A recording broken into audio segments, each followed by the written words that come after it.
Gemma here and the lovely Jess. Hello. With some two girls, one gaming topic, the playlist with minimal editing. I think that's going to be my strapline for the playlist. And Jess and I were talking about how we can kind of structure this, and we're going to just go, hopefully it's going to be quite fun. I'm looking forward to this. We're going to be talking about retro gaming. What are we talking about? I've completely forgotten. It's not really structured, that's the whole point, is Yeah. to not really be structured. I guess, yeah. It's about retro games we were excited about that weren't what we thought. Yes, so yeah, particularly retro stuff. So, I mean, maybe up to kind of GameCube, DS perhaps, we could throw some of that in there. And as ever guys, share your kind of funny memories, funny instances in the comment section below. Now Jess, I know you've got a couple of examples in the bag, so what are your kind of games that you thought, yes, I'm going for it, and it turned out to be lame? Echo the Dolphin. on what you guys would call the Mega Drive and we would call the Sega Genesis. But, okay. Do you have a copy of that? Yes, I think I have an unboxed. I might even have a boxed copy. I don't know. I think I do have a boxed copy. I think you do have it. Yeah. Right. Well, I love dolphins and whales. So when I was younger, obviously I was like, yes. I mean, I wasn't that young, but still, I was like, dolphin game, get in. Yeah. Oh, so lame, so lame. What is the board? I remember putting the cartridge in and like playing and just jumping through these hoops or whatever the hell they are, and just thinking, what happens next? Like, how many of these we have to do? Like, am I doing this wrong? Yeah. And I just kept thinking, like, I'm not getting it. I'm missing something. Oh my god. And it was making me feel like I was going crazy. Yeah, and still to this day, like, I play it, like, and I'm just like... You mean you try it? What's the point? I try it, like, yeah, well, what even is that? It's mad. I think that does, like, baffle quite a few people out there. Echo the Dolphin, like, what? Great game conceptually. You're like, oh, you know, this is something different. You know, back in the 16-bit days, we were so top-heavy with, like, your Marios, your Gunstar Heroes on the Sega Mega Drive, you know, Mario Nintendo, obviously. Sonic. And then in Sonic, and then this kind of dolphin protagonist emerges, and you're like, yes. Yeah. No. You know.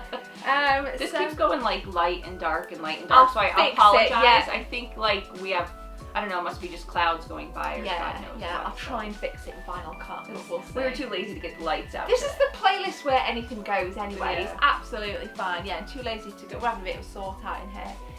So yeah, Echo the Dolphin for you. Can you think of anything else then? You know, like when you used to take your dads at Christmas and you'd buy like an NES game. You know, like Christmas Eve, you're like really looking forward to it. Christmas Eve, you know your dad's got it, and you play it and it's crap. Well, not really having anything to do with my dad, but I do know when we first got the NES, you know, of course it came with like Mario and Duck Hunt, and then, well, we did get from my dad, because it's two separate Christmases for his parents, you know, Back to the Future, but then my mom was like, oh yeah, we have another one. Right. And I was like, yes, what is it?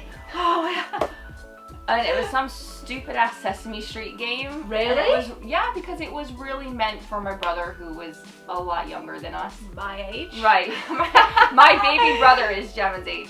But, I'm only 5 years younger than you. It's not as bad, you know, it's okay. We're in our 30s, so we're all good. Well, needless to say, he really wasn't that into it. He'd rather play Mario. So we just had this stupid game, and every once in a blue moon he would put it in and we would just yank the damn thing out. I mean, yeah. I mean, I don't have it, never played it. I actually don't think we got that on PAL Regions.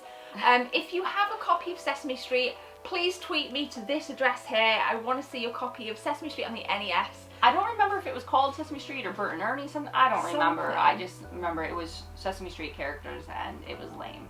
Sweet, mate. Sweet. Excellent. I love Not it. Sweet. Gutted. I mean, it's good because it's like, it's a funny memory, and sometimes, you know, I think like we take collecting quite seriously, so sometimes I look back on these memories and it just really, it makes the hobby quite light-hearted, you know, because it can be quite serious, like, and I think I remember one time, like, I remember when Earthworm Jim came out on the Super Nintendo, and it was, I mean, I left my dad's in what, 97? So it must have been 96? We're really going back here. That's when I graduated high school. Back, I know, it made me feel, super young I am. And my dad kind of bought this copy of Earthworm Jim on the Super Nintendo, and his mate had lent it to him from work, and I just saw that box art, and it was one of those things I'd read about in the Nintendo magazines, and I was so excited. in my Super Nintendo, and I just was like, no. I mean, I love it now. I really like it now, but back then it like really confused me. I found the level design to be really, really crazy, Jess. I don't know if you've ever played it, but it's just like this different level, you know, to kind of go up. It's not just a linear kind of side scroll with different levels, and then you come down again, then you'd swing something around, then you'd go to a cow and you'd knock a fridge down, and I was just like, this is insane. This is absolutely insane. I never quite understood it as back in the day, but I do like it now. I'm making that my little disclaimer before the Earthworm Jim fans start. Well, yeah, you do have, that is like something you have to have. I'm tripping over my words, but you do need that game in your collection. You do, and obviously it's available on the Mega Drive as well, but I had it on Super Nintendo.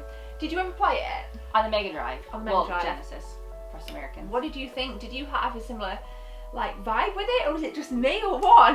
Same to you guys, some questions, let me know in the comments section. I only really played it for a little bit, like I never played it more than once. Right. Which is sad because I did play it, but I went through this phase where I bought like, I got so excited when I started collecting retro games that I bought like loads at once, so I just kept buying loads and loads and loads. So I'd play a little bit of one and a little bit of one and a little bit, you know, and it's just like, yeah, you like frog hopping, like you leapfrogging, sorry. Yeah, exactly. It's absolutely terrible, but that's what I did. So wicked. I'm trying to think of another game. I'm trying to think if there's anything on like the PS1, because that was quite like a strong era for me where you really look forward to something. In fact, I'll tell you what it was, just backtracking. SimCity, right, back in the day, had an unboxed copy of Super Mario Kart, and I was at the stage, even though it was my favourite game ever, I was a bit bored of it. And as a kid, I never got Super Nintendo games. I've always traded stuff. So I traded a Super Mario Kart unboxed copy with my brother's friend for a boxed SimCity copy. Lame. You know, so I Big thought, mistake. You know, massive. And you know, I kind of really like this kind of idea of strategy and building things and managing.